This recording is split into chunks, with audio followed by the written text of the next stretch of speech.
Bismillahirrahmanirrahim. Rabbi shrah li sadri wa yassir li amri wahlul 'uqdatam min lisani yafqahu qawli. Assalamualaikum warahmatullahi wabarakatuh. Baiklah Ananda sekalian, pada pertemuan kali ini kita akan membahas materi pokok melaksanakan pengurusan jenazah. Nah, kompetensi dasar atau yang kita kenal dengan KD itu 3.7 menganalisis pelaksanaan penyelenggaraan jenazah. KD 4.7 menyajikan prosedur penyelenggaraan jenazah. Adapun tujuan pembelajaran kita kali ini yaitu setelah mengamati dan menganalisis materi pembelajaran, maka Ananda semuanya mampu untuk 1. Menentukan hukum penyelenggaraan jenazah dengan baik dan benar. 2. Menyimpulkan dalil penyelenggaraan jenazah dengan benar. 3. Merinci tata cara memandikan jenazah dengan benar. 4. Merinci tata cara mengkafankan jenazah dengan benar. 5. Merinci tata cara mensolatkan jenazah dengan baik. 6.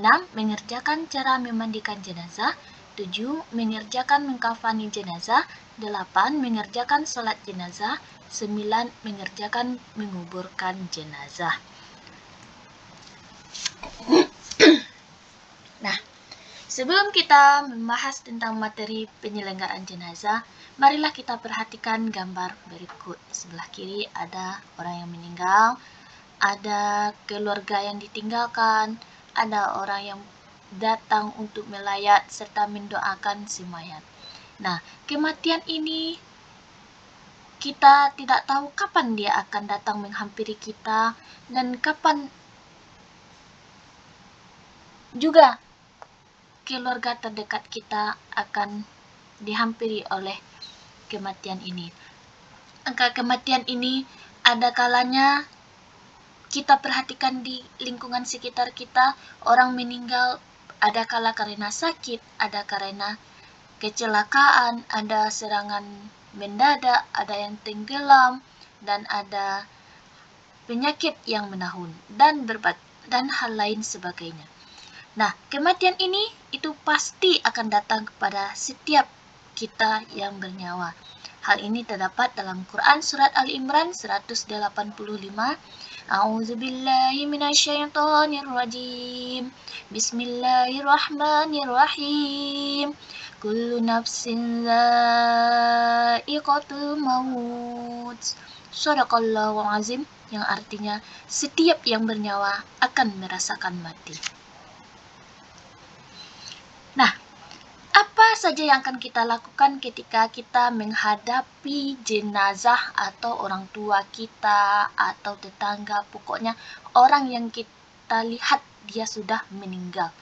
Maka yang pertama kali kita lakukan yaitu memejamkan matanya, melipat tangannya,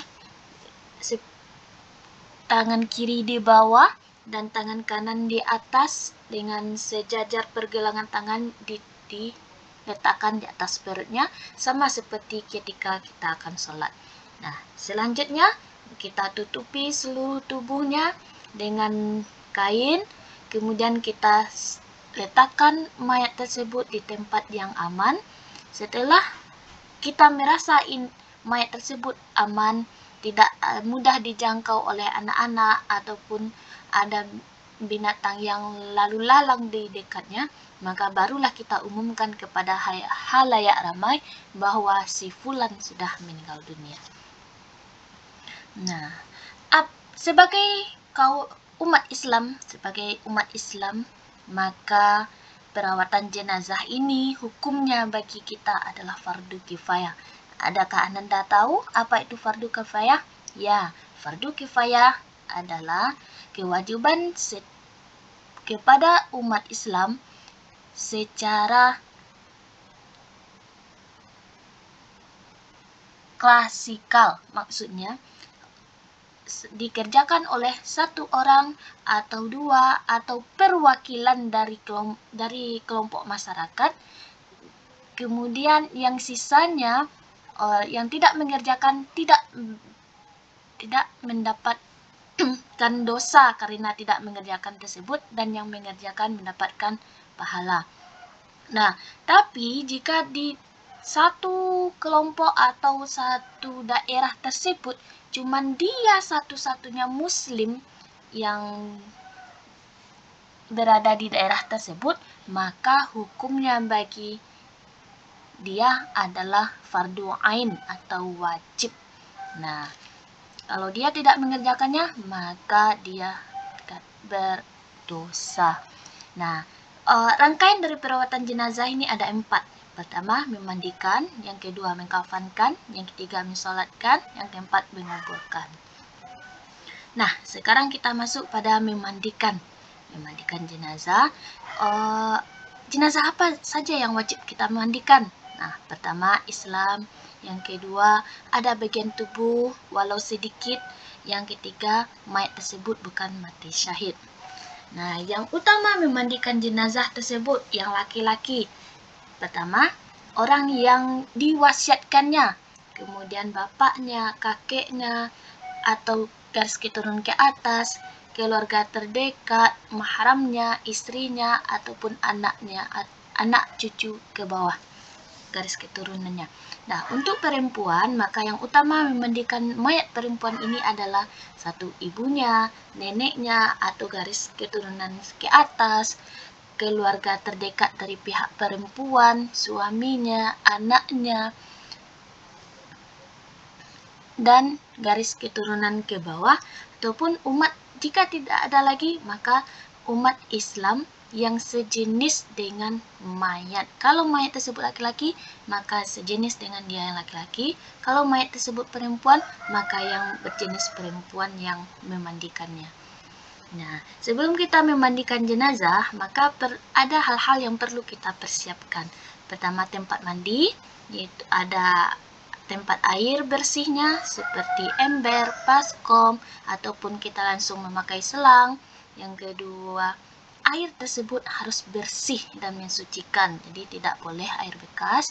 Yang ketiga, sidr atau yang kita kenal dengan daun bidara, dan atau bunga atau harum-haruman. Yang keempat, sabun mandi. 5, sarung tangan. Sarung tangan kita gunakan untuk memandikan, yang dipakai oleh orang yang memandikan jenazah. Kemudian sedikit kapas. 7, air kapur barus. Nah, sekarang kita masuk pada tata cara memandikan jenazah. Nah, pertama kali kita tempatkan jenazah tersebut di tempat yang ada tempat khususnya ataupun yang memiliki standarnya, dan letakkan di atas, kemudian kepalanya agak di atas sedikit dari kaki, jadi dia tidak sejajar, agak miring sedikit, jadi kepala agak di atas. Yang kedua, kita tutup mayat tersebut dengan kain untuk menutup auratnya. Jadi walaupun mayat, dia sudah sudah menjadi mayat, tetap juga dijaga auratnya.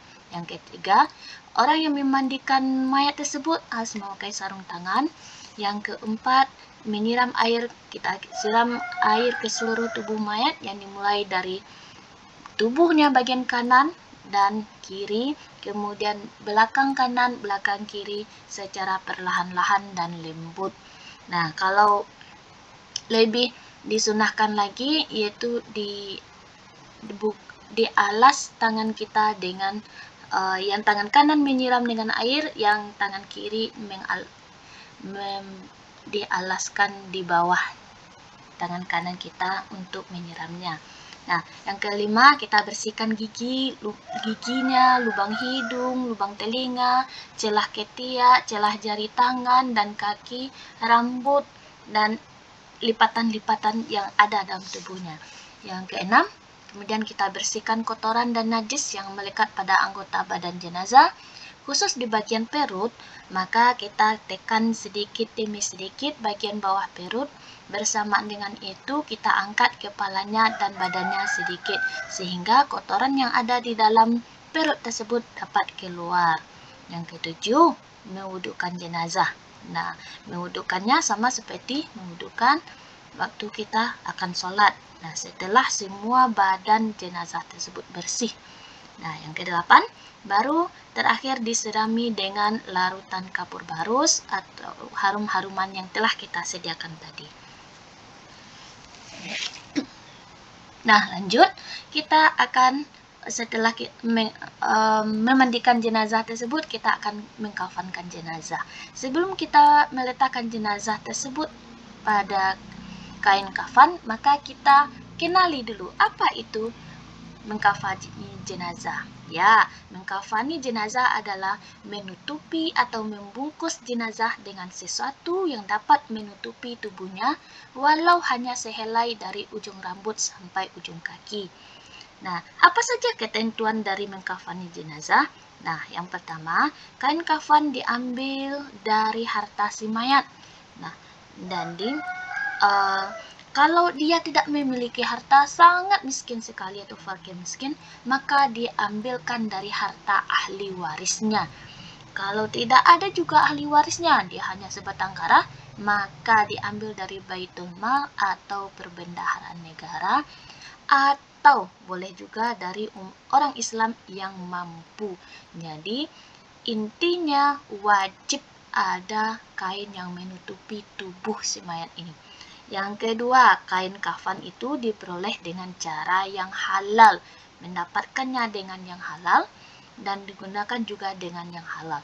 Yang ketiga, kain kafan hendaknya kain yang bersih, diutamakan kain tersebut berwarna putih. Nah, setelah alat-alat mengkafan kain kafan tersebut, maka ada ketentuannya. Nah, batas minimal seperti yang sudah kita bahas tadi, untuk baik laki-laki maupun perempuan itu 1 helai. Tetapi ada yang dinyatakan batas sempurna, gitu. Maka bagi laki-laki ada 3 lapis, sedangkan untuk perempuan batas sempurnanya ada 5, yaitu yang terdiri dari 2 lapis kain kafan, 1 kerudung, 1 baju kurung, dan kain ataupun yang dikenal dengan rok atau bawahannya. Nah, perhatikan gambar berikut. Inilah salah satu bentuk dari potongan-potongan kain kafan. Yang sebelah kiri kain itu untuk laki-laki, yang sebelah kanan dan untuk perempuan yang 5. Nah, disesuaikan dengan gambar-gambar per poinnya. Ada. Nah, selanjut. Sekarang kita perhatikan tata cara memandikan dan mengkafankan jenazah pada video berikut.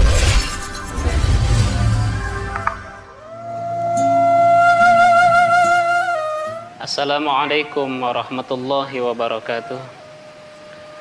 Alhamdulillahilladzi amarana bittaqwa wal ibadah, wassalatu wassalamu ala Rasulillah sayyidina. Nah, sholat jenazah, kita masuk pada sholat jenazah. Setelah kita mengkafankan jenazah sesuai dengan tutorial tadi, maka kita masuk pada sholat jenazah. Nah, apa dasar hukum sholat jenazah ini? Itu hadis Rasulullah SAW. Bismillahirrahmanirrahim. Sallu ala mautakum, rawahu Ibnu Majah, yang artinya sholatilah orang yang meninggal dunia di antara kamu. Hadis riwayat Ibnu Majah. Nah, orang yang paling utama untuk melaksanakan sholat jenazah itu siapa saja? Nah, yang pertama yaitu orang diwasiatkan si mayat dengan syarat tidak fasik dan tidak ahli bid'ah. Yang kedua, ulama atau pemimpin terkemuka di tempat itu. 3, orang tua si mayat dan seterusnya ke atas. Kemudian anak si mayat atau seterusnya ke bawah garis keturunannya, dan keluarga terdekat dan kaum muslimin seluruhnya. Nah, apa saja rukun salat jenazah? Itu ada 3.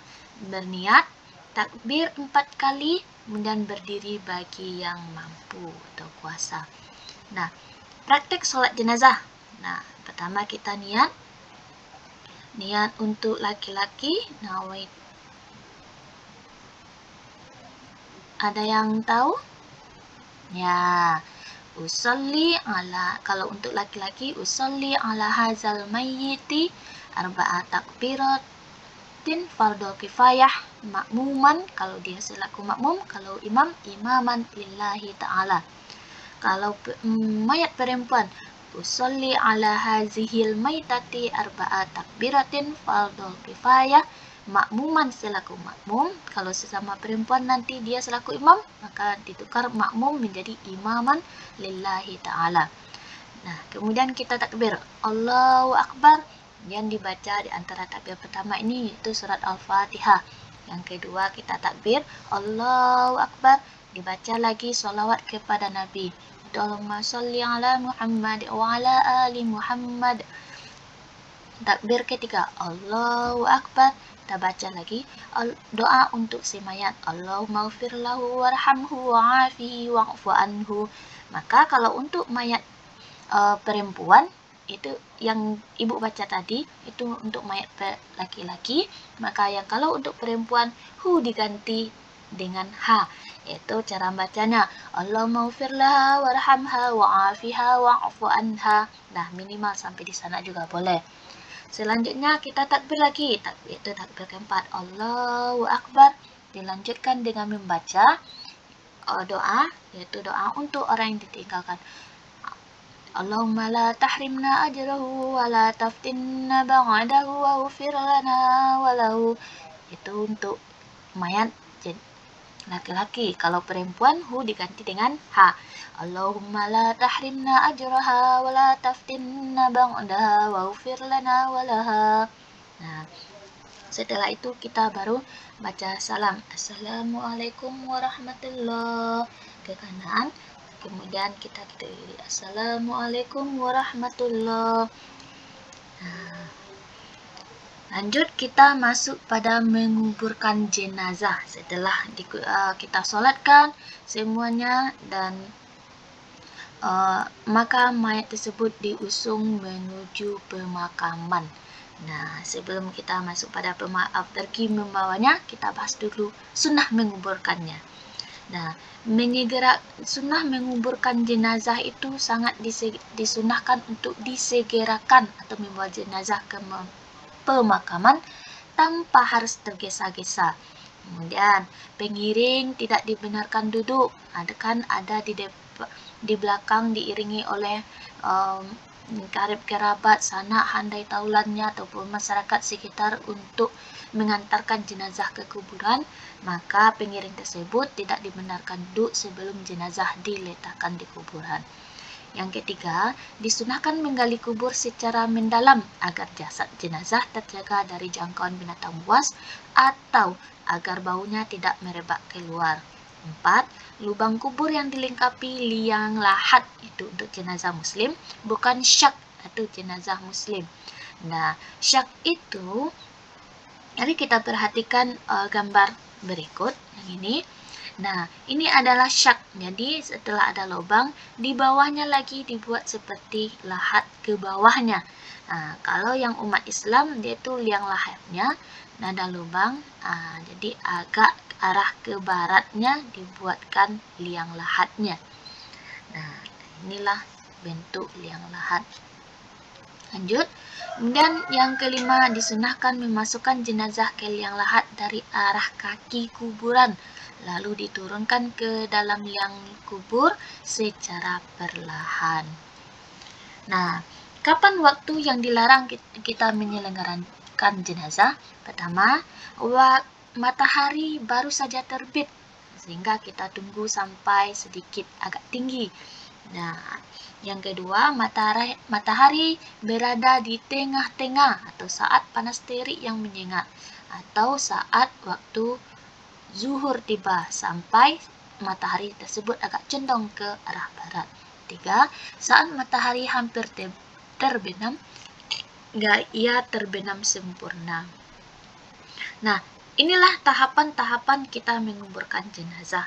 Nah, setelah mayat tersebut dibawa ke pemakaman, diturunkan dari kerandanya, maka caranya pertama menurunkan jenazah ini ke liang lahat hendaknya dengan membaca doa terlebih dahulu.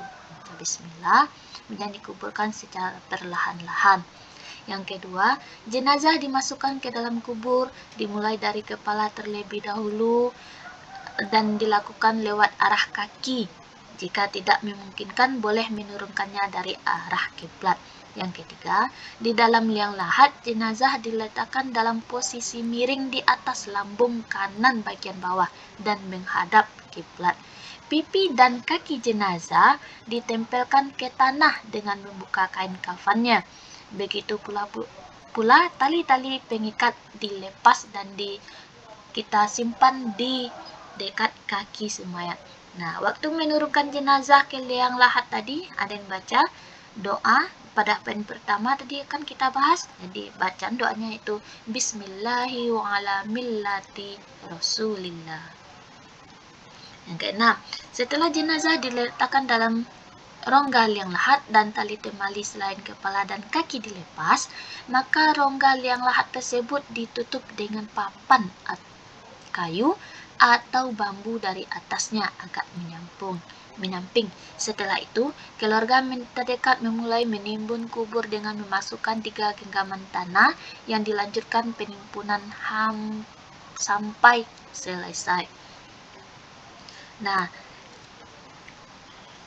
selanjutnya, hendaknya meninggikan telah ditimbun dengan sampai rata dengan tanah, kemudian ada sisanya, maka sebab itu di tanah tersebut juga ditinggikan kira-kira sejengkal sebagai tanda agar tidak dilanggar kehormatannya. Kemudian ditaburi dengan bunga sebagai tanda sebuah makam dan diperciki air yang harum dan wangi. 10. Setelah selesai penguburan diakhiri dengan doa yang isinya antara lain mohon ampunan, rahmat, keselamatan, dan keteguhan dalam menjawab beberapa pertanyaan dari malaikat mungkar dan nakir. 11. Rasulullah mengingatkan kepada kita agar tidak membuat bangunan di atas kuburan tersebut seperti diberi semen, marmer, atau batu kolam yang harganya mahal. Nah, materi kita selanjutnya itu ada takziah namanya. Nah, takziah ini hukumnya sunnah. Apa itu takziah? Takziah yaitu menghibur, yaitu mengunjungi dan menghibur keluarga yang ditinggalkan sebelum jenazah dikuburkan atau dalam waktu 3 hari sesudahnya. Nah, apa tujuan dari takziah ini? 1. Memberikan bantuan moral dan material untuk mengurangi kesulitan dan kesedihan bagi ahli keluarga yang ditinggalkan. 2. Menemani, ikut bersimpati dan berempati, memberi juga hiburan dan nasihat agar ahli keluarga yang ditinggalkan menerima musibah ini dengan sabar dan tabah. 3. Mendoakan yang meninggal agar diampuni segala khilaf dan salah, dilimpahkan segala rahmat, mendapatkan nikmat kubur, dan diteguhkan dalam menjawab pertanyaan-pertanyaan malaikat mungkar dan nakir, serta segala cita dan harapan yang lainnya. 4. Menjadikan sebagai ibrah atau pelajaran bersama muhasabah diri atau introspeksi diri bahwa setiap yang bernyawa pasti akan merasakan mati. Nah, setelah ada materi takziah, sekarang kita masuk pada ziarah. Adakah Anda semuanya tahu apa itu ziarah? Ya, ziarah adalah mengunjungi kuburan, baik kalau kuburan kerabat atau orang-orang yang terdahulu, yang keramat, supaya bisa kita ambil ibrah ataupun mengingatkan kita pada hal kematian. Nah, apa saja manfaat dari ziarah? Nah, salah satunya yaitu 1. Mengingatkan diri sendiri bahwa suatu saat diri kita akan dijemput oleh kematian. Yang kedua, melembutkan hati agar tidak sombong dan menolak kebenaran. Yang ketiga, membiasakan meneteskan air mata karena hidupnya banyak khilaf dan salah. 4. Setiap manusia akan mempertanggungjawabkan segala perilakunya di akhirat kelak. 5. Saat masuk gerbang pemakaman, hendaknya membaca doa Bismillahirrahmanirrahim. Assalamualaikum ya ahlal kuburi minal mu'minina wal mu'minati wal muslimina wal muslimat. Wa inna insya'allahu bikum lahiqun. Kunna nas'aluka Allahal afwa wal afiyah. Nah, doa ini berdasarkan hadis rawahul Muslim, hadis riwayat Muslim. Nah, setelah kita mempelajari mulai dari memandikan sampai perawatan jenazah yang terakhir menguburkan, maka dan ada juga takziah dan ziarah, maka ada hal-hal ataupun hikmah dan manfaat yang bisa kita ambil dari perawatan jenazah ini. 1. Meningkatkan kesadaran bahwa hidup di dunia ini adalah sementara. 2. Menambahkan semangat beribadah, memperbanyak amal kebaikan selagi masih hidup. 3. Gemar mensucikan diri sebelum disucikan atau dimandikan. 4. Menggugah kesadaran untuk menutup aurat sebelum ditutup dengan kain kafan. 5. Baju atau pakaian luar kita ini termasuk kedudukan jabatan, bukanlah hal yang utama, melainkan apa yang ditutupi, yaitu hati dan iman. Karena ketika kita mati, semuanya sama menggunakan kain kafan berwarna putih. 6.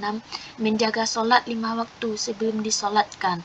7. Menyadarkan diri bahwa manusia diciptakan dari tanah dan akan kembali menjadi tanah. 8. Menggugah kesadaran untuk segera menggunakan apa yang dimiliki, harta benda dan sebagainya di jalan kebaikan. Karena kalau jasad sudah dikubur, maka semuanya tidak akan dibawa mati atau dikuburkan bersama kita. Nah, itulah materi kita kali ini. Semoga bermanfaat dan dapat kita amalkan dan kita terapkan dalam kehidupan sehari-hari. Wabillahi taufiq wal hidayah. Assalamualaikum warahmatullahi wabarakatuh.